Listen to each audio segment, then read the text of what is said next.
ओम संगच्छध्वं स्वं वदध्वं स्वं वो मनासि जानतान् देवा भागं यथा पूर्वे स्वं जानानां उपासते। प्रेम से मिलकर चलो, बोलो सभी ज्ञानी बनो, और पूर्वजों की भांति फिर कर्तव्य के मानी बने। आदर्श योग्य अपने राष्ट्रीय नेता और सम्मान के वो मस्तक विद्वानों, मेरे सामने उपस्थित बैठे भाई और बहनों, आज सबसे बड़ा एक झूठ चल रहा है। सबसे बड़ा झूठ अगर दुनिया में कोई है तो सब कहते हैं धर्म एक से है। अरे धर्म तो एक है। धर्म मतलब धर्म सर्वधर्म समभाव की जो बात करते हैं तो वो तो गलत है। मजहब तमाम है, धर्म तो एक है। और धर्म इंसान को जोड़ता है और मजहब तोड़ता है। मजहब में तोड़ता है। लिखा था, इकबाल ने लिखा था, मजहब नहीं सिखाता आपस में बैर करना। अरे मजहब से तो सारी लड़ाई है। एक गाय की पूजा करता है, दूसरा उसका कत्ल कर देता है। तो ये सारी जो भी व्याधाएं हैं वो सब उसी तरह से हैं। इसलिए मैं कुछ लोगों ने यही कहा कि भाई टी.एन. शेषन बड़े विद्वान थे और बहुत अच्छे आदमी थे, उनकी प्रशंसा करता हूँ। परंतु उन्होंने भी एक दिन ऐसा आदेश कर दिया कि भाई धर्म विशेष से कोई वोट नहीं मांगेगा और वर्ग विशेष से कोई वोट नहीं मांगेगा। तो फिर ऐसे तो वही बात थी कि धर्म की और वो मजहब की बात को अलग नहीं समझा। मजहब में और धर्म में तो बहुत अंतर है। और जहाँ धर्म की बात आती है तो देखो, धर्म से अलग कैसे बात हुआ जाती है। ये न्यायालय खुले हैं तो न्यायालयों में क्या होता है? न्याय होता है।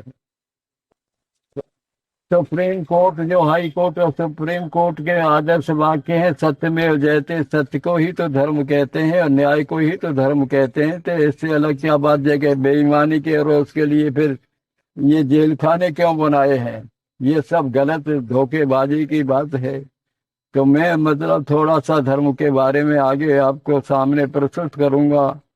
एल्बम खोलूंगा, जरा ध्यान से सुनते जाना कि देखो, इस्लाम का समय था, मदरसा चलते थे। इस समय 11 साल का हकीकत राय पढ़ता था तो बच्चे आपस में मुस्लिम के लड़कों ने गालियां देना, सीता माता को, दुर्गा माता को गालियां देना शुरू कर दिया।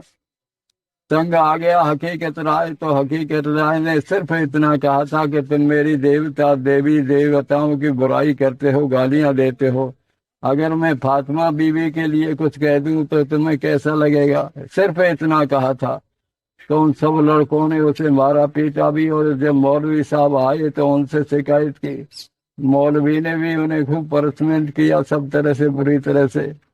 कादियों के पास ये बात समझी, बादशाह तक बात पहुंची।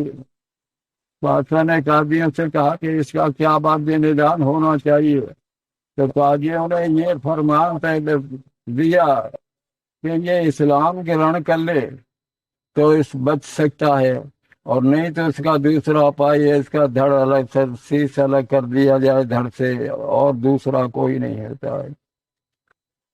तो फिर माता ने कहा, हकीकत की माता भी थी, हकीकत ने कि बेटा तू इस्लाम को ग्रहण कर ले, कौन सी बड़ी बात है, मैं जैसे देखता रहूंगा। तो वो छोटा बात बच्चा कहता है, हकीकत रहे माँ मुझे एक बात बताओ, मैं इस्लाम ग्रहण कर लूं तो क्या मैं कभी मरूंगा नहीं? माँ ने बड़ा उससे कहा, बेटा जो आया है वो तो एक दिन जाएगा, ये तो ईश्वर का नियम है, इस व्यवस्था को कौन टाल सकता है। तो हकीकत राय ने गर्व से कहा था, जब मेरे धर्म में कोई कमी नहीं है तो मैं अपने धर्म को क्यों छोड़ूं। तो गर्दन कटाने की बात उन्होंने फिर कहा कि देख ले तेरी गर्दन कट जाएगी, क्यों इस्लाम नहीं ग्रहण करता है। तो उसने कहा कि अरे भाई दोस्तों, समझ लो खूब अच्छी तरह से, डराते हो आज मुझे, आए जाने छोटी को, ले ली बोटी बोटी को, पर दूंगा नहीं चोटी को। और सो 11 साल के हकीकत ने सर का बलिदान दे दिया पर अपना धर्म नहीं छोड़ा था। दूसरी तरफ गुरु गोविंद सिंह के दोनों बच्चों को पेश करता हूँ। तो आज तो हिंदुस्तान में ये नारा लगता रहा था कि मांग रहा है हिंदुस्तान रोटी कपड़ा और मकान। पर वारे जिस समय बाद ये दोनों फतेह सिंह और जोरावर से लोगों ने कहा था, बादशाह ने कहा कि भाई ये काम करो, तो रोटी कपड़े की बात छोड़ो, तो मतलब तुम्हें तो शहजादियों की शादी कर देंगे और बड़ी बड़ी जागीरें दे देंगे, तुम इस्लाम ग्रहण कर लो। तो उन्होंने बड़े इत्मीनान के साथ, साहस के साथ, पौरस के साथ ये घोषणा की थी कि मानते हैं जरूरत सबको होती है रोटी कपड़ा और मकान की, पर हमें सबसे जरूरत है पहले धर्म और ईमान की। हम अपने धर्म और ईमान को नहीं छोड़ सकते। हिंदू उसमें सरहद की दीवार में दोनों बच्चे चिनगवाए गए और चिनाने में ऐसा काम किया कि छोटे भाई को पहले दीवार में चिनवा जा रहा था। सर तक में वो ईंटें पहुंच गई थी। मरणासन अवस्था हो गया था। बड़ा भाई रोने लगा। तो लोगों ने कहा कि अब पहले तो बड़े हिंदुआने की बात करता था, अब तेरी मौत सामने आएगी तो रोता है। तो उसने क्या कहा था, मेरे दोस्तों सुन लो, खूब बड़े हृदय विदारक घटना है। वो बड़ा भाई कहता है, अरे भाई मैं इसलिए नहीं रोता हूँ कि मेरी भी मौत हो जाएगी, मैं दीवार में चनवा जाऊंगा। मैं रोता तो सिर्फ इसलिए हूँ कि जिस छोटे भाई के मुझसे पीछे आया था, मैंने गोदी में लोरियां दे देकर उसे खिलाया था, वो मुझसे पहले जा रहा है जबकि मुझे पहले जाना चाहिए था। ये था हमारा आदर्श। तो उन्होंने दूसरी बात फिर से अब मैं लाता हूँ उसको, बंदा बैरागी को। बंदा बैरागी ने सब पठानों को जो खेमे दर्रे से भगा दिया था ना, बहादुर था, सारे किले जीत लिए थे और सिख राज्य स्थापित कर दिया था। तो फूट डाल करके लोगों ने उसको, बंदा बैरागी को गिरफ्तार कर लिया इस्लाम ने। तो उसकी जिस समय बोटी बोटी काटी जा रही, बोटी बोटी क्या ऐसा था कि गर्म गर्म सलाखाई करके उसके मांस के लोथड़े गिर रहे थे, खून नीचे गिर रहा था, पर वो वीर आह नहीं कर रहा था। वो एक तमाशा करने लगा कि उसे लहू को लेकर के अपने मुंह पर पोतने लगा। तो उन जल्लादों ने कहा कि क्यों भाई, हमने बहुतों की जान ली है, पर तो ये बंदा क्या तमाशा कर रहा है।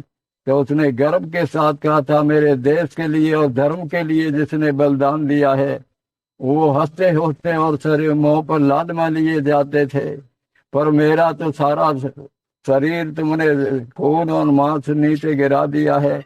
मैं लालिमा लपेट रहा हूँ कि इतिहास में ये बात ना आ जाए कि मरते दम तक उसके पीलापन आ गया था। ये थी मेरी संस्कृति।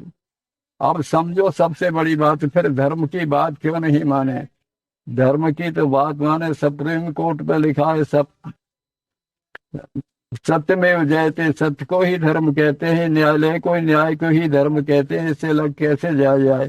मजहब से तो अलग हो सकते हैं, पर धर्म से कभी जीवन में अलग हुआ नहीं जा सकता। दूसरी बात, वर्ग विशेष की मैं साधारण से रूप में ही ज्यादा लंबा न जाकर के फिर एल्बम खोलूंगा।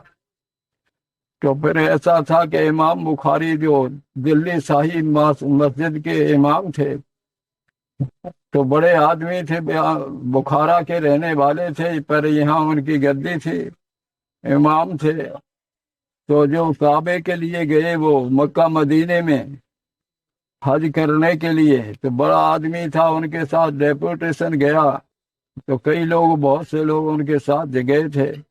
तो वहां पहुंचे मक्के में जाकर के, तो मक्के वालों से अब मेरी कोई बात नहीं है, ये यूपी की और हिंदुस्तान की बात नहीं है। अब जिसको जन्नत समझते हैं इस्लाम वाले, स्वर्ग मानते हैं, अब बात उनमें होनी थी। तो जैसे ही इमाम साहब वहां पहुंचे मक्के में, तो उन्होंने कहा, मक्के वालों ने कहा, आप हिंदू हैं? तो उन्होंने बड़े गर्व के साथ कहा कि हिंदू नहीं, मैं मोमडन हूँ। और ये कहकर के चले गए। 100-200 कदम चलने के बाद इमाम साहब के दिमाग में कुछ तलहट पैदा हुई, तलछट पैदा हुई, और वापस लौटे। तो फिर अब उनसे, मक्के वालों से कहा कि भाई एक बात बताओ, तुमने मुझे हिंदू क्यों कहा? तो उन्होंने बात ये उत्तर दिया, समझ लो खूब अच्छी तरह से। और वो तो जो अपना स्वर्ग और जन्नत मानते थे, उनमें बात हो रही है। बोले, इमाम साहब इसमें कैसी परेशानी है, आपको इतनी परेशानी है? वापस लौटे। तो मैं बोले लोटा तो इसलिए हूँ, खुदा का नूर दाढ़ी भी है, फैज भी मेरा लगा हुआ है, तुर्की टोपी गौन भी है, तो फिर हमें मुझे हिंदू कैसे कहा? तो उसने मक्के वालों ने कहा इमाम साहब इसमें कौन सी बात है, साधारण सी बात थी। यहाँ तो जापान से आने वाला जापानी होता है, चीन से आने वाला चीनी होता है, तो जिससे भी अमेरिका से अमेरिकी होता है, इसी तरह से हिंदुस्तान से आने वाला हर आदमी हिंदू होता है। पीछे अपनी कैफियत बता सकता है कि मैं हिंदुस्तान का इस्लाम मुस्लिम हूँ या ईसाई हूँ या हिंदू हूँ। तो ये सब बात हुई। तो इस सब बात से मतलब मैं आगे चलता हूँ। वर्ग विशेष की बात जैसे चली, तो वो वर्ग विशेष समाप्त बात है। जब वो सबको हिंदू मानते ही, जो हिंदुस्तान में रहता है वो हिंदू है। इसलिए हिंदुत्व के नाम से भी मैं कहता हूँ कि हिंदुत्व के नाम से भी वोट मांगा जाएगा। किसी में दम हो तो मुझसे बात कर लिया जाए। और एक तमाशा और देखा है, जब राष्ट्रीय पर्व मनाए जाते हैं, 26 जनवरी हो चाहे 15 अगस्त हो, तो सारे नेता मतलब जो लाल किले से घोषणा करते हैं, सबके सामने एक नारा जय जय घोष कराते हैं, जय हिंद का। जय हिंद हमारा राष्ट्रीय घोष हो गया, नारा हो गया। और संविधान के अंदर हिंदी भाषा राष्ट्रभाषा मान ली गई थी, चाहे मानो चाहे मत मानो, संविधान में तो है। तो जो हमारा जय हिंद राष्ट्रीय नारा हो गया, और ये नारा वो हो गया, और राष्ट्रभाषा हिंदी हो गई, तो हिंदू कहने में भी क्यों परेशानी होती है? अरे गुलगुले तो खाएं और गुड़ से परहेज करें, ये तमाशा अब चलने वाला नहीं है। इसलिए मैं ये कहता हूँ भाई कि देखो मांग रहा है हिंदुस्तान, वो हम हिंदू हैं, हिंदूवासी, और हिंदुस्तान हमारा है, और हम हिंदू हैं, और ये हिंदुस्तान हमारा है, यही हमारा नारा है। तो ये सब बात कहते हुए मैं यही बात करता हूँ कि अब सब मिलकर के रहो, अच्छी तरह से रहो, और फिर मैं जोर से बोलो वयम जयम। हम जो वो चीज करेंगे, संसार को हमने ज्ञान दिया, संसार को सारी बातें हमने सिखाई। अरे मनु जी महाराज ने किसी समय उद्घोषणा हिमालय के पर्वत से की थी, एत देश प्रसुत से सकाशा दग्र जन्मना स्तम सम चरित्र शिक्षण पृथ्व्या सर्व मानवा। इस देश के जो अग्र जन्मा विप्र विद्वान थे, विज्ञान दर्शन के वो अद्वितीय महान थे, सब संसार के सब उनके चरणों में आते रहे, और मनुष्यता और मानवता की सीख यहाँ से पाते रहे। और दूसरी बात, अश्वपति महाराज के सामने हम आते हैं। उद्दालक ऋषि अपने ऋषियों के साथ सत्संग के लिए आए अश्वपति महाराज के पास। तो उन्होंने जब देखा कि भोजन का समय है, तो उन्होंने प्रार्थना की ऋषियों से कि ऋषि जी भोजन कर लीजिए, भोजन का समय है। तो उनमें से एक ने कहा, ऋषि ने, कि देख राजन सुने, हम तेरा भोजन तो नहीं करेंगे। बोले क्यों नहीं करेंगे? कि हमारे यहाँ शास्त्रों में आता है, आहार शुद्धो सत्य शुद्धो शुद्धो सत्य शुद्धो ध्रुवा स्मृति। जैसे खाओ अन्न वैसा हो जाए मन, और जैसा पाओ पियो पानी ऐसे हो जाए बानी। तेरे राज में राजन जन कैसे कैसे वो पैसा आता है, किसी को अत्याचार से भी लेते होगे, किसी से अच्छी तरह से न्याय से लेते होगे, इसलिए भोजन नहीं करेंगे।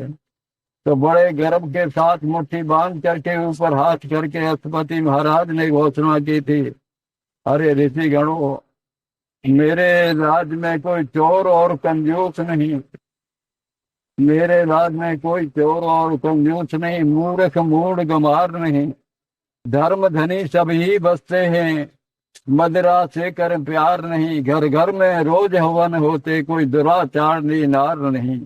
ये ऋषि बरो फिर बतलाओ, तुम भी धर्मी में भी धर्मी, फिर भोजन क्यों स्वीकार नहीं। तो ये थी मेरे देश की सबसे बड़ी ऊंची कला, जिसके लिए आज हम रो रहे हैं। सारे संसार में हम चक्रवर्ती सम्राट रहे थे 1000 वर्ष पहले, सोने की चिड़िया कहे जाते थे, पर कुछ भूलें हुई, और वो भूले ही से हम 1000 वर्ष की गुलामी में आए। तो सोचो और समझो, सीधी सी बात को एक समझ लो, देश धर्म पर जो मिट जाएंगे, नाम दुनिया में अपना वो कर जाएंगे, ये ना पूछो कि मर कर किधर जाएंगे, अरे वो जिधर भेज देगा उधर जाएंगे।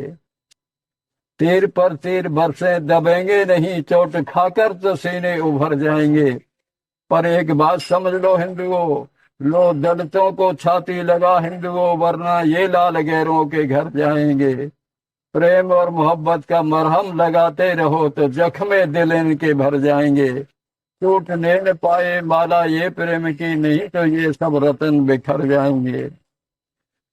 वेद की तालीम दो इन्हें प्रेम से, इनके भी जीवन सुधर जाएंगे। अरे बात मानो न मानो खुशी आपकी, हम तो मुसाफिर हैं फिर अपने घर जाएंगे। जय हिंद, जय हिंद, जय हिंद, वंदे मातरम, वंदे मातरम।